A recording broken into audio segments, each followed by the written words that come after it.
Assalamualaikum, Sheikh. Alaykum as-salam wa rahmatullah. Sheikh, I'm having my exams in Ramzan time, but some of my friends tell that we can skip 3 to 4 fasts because of necessity. So, what is your opinion on that? This is not true, akhi. Allah Azza wa Jal made fasting one of the pillars of Islam, that is fasting Ramadan. And Allah gave the concession to skip fasting for those who are traveling or those who are sick. You and your friends are healthy against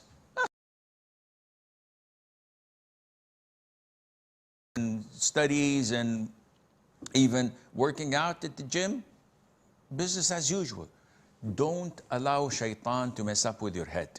The companions used to fight in jihad with spears and swords and physically demanding tasks while they were fasting, no problem.